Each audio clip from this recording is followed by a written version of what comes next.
The global economy has been hard hit the last few years with the credit crunch, and while the glitter and glamour of fashion weeks around the world may present a shiny image of the industry, when you peer backstage, reality looks a little different.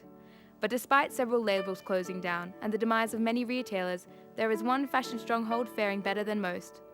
That city is Copenhagen.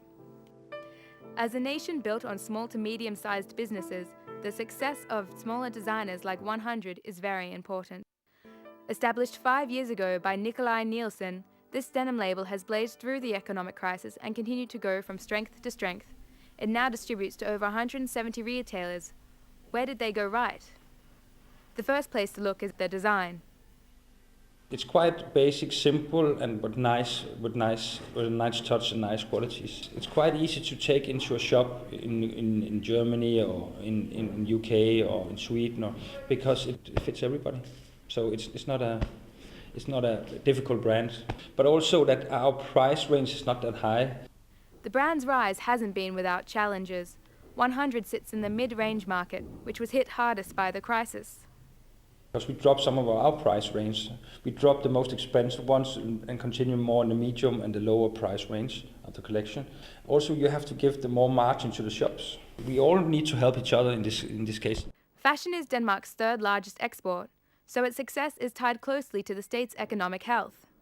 As chairman of the textile union, Dansk Mode og Tekstil, and CEO of MP Socks, Paul Sonderbæk understands its significance. So without export, it's difficult to survive as a producer or sales company. Surprisingly, the export market has remained relatively stable, only dropping 4% in 2009, while the local market dropped 21%. What has caused this huge discrepancy? A lot of consumers tend to be scared of consuming if they have a sense that their job is at stake. Obviously, they tend to save instead for worse times. And I think that's what we've been seeing. Nikolaj believes that while consumers are spending less when they do take out their wallet, they are supporting Danish brands. And I also think that the Danish consumers is buying local Danish brands and also the shops are buying local, because it's very easy to trade. It's very you can help. It's much easier to help out my shops here than there to help a guy in Paris. Right now, the environment and the economy are society's two greatest concerns. But when the going gets tough, how can you balance one with the other? Price has nothing to do with how sustainable a product is. Price has to do with the quantum that you produce in. So companies have to take responsibility themselves for how they behave and conduct themselves in a sustainable manner. And I think it's not a question of whether, should we do this or shouldn't we do it?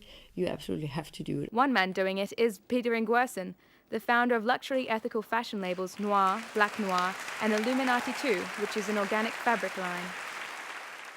When we started, when you looked at organic cotton fabrics, they were so thick you could smoke them.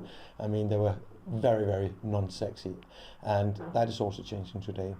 But one of the reasons that we started our own production of cotton was to show and demonstrate that corporate social responsibility or ethics could actually be turned sexy. Ethical fashion has come a long way since he launched his labels in 2005. The industry at the time had less regulation than the Wild West. The first place he looked into was the UN Global Compact, which offered 10 rules you could work with, such as non-corruption. Any business can't be Mother Teresa. You need more or less to focus where you want to put your efforts. In our case, we've been putting it around we've been placing it around 2 areas. One is organic, and the second one is fair trade. Organics cost a bit more because the harvest will be smaller than conventional cotton. But for Noir's market, the marginal increase is of little concern. Ultimately, the luxury market is not driven by price, it's driven by brands. It's been a challenging few years for the fashion world, and the Danish fashion industry hasn't been exempt. But what doesn't kill you only makes you stronger. And those who remain have a positive outlook, with 81% of fashion companies believing they will experience prosperity in the next 2 years. Susannah, Copenhagen, Denmark.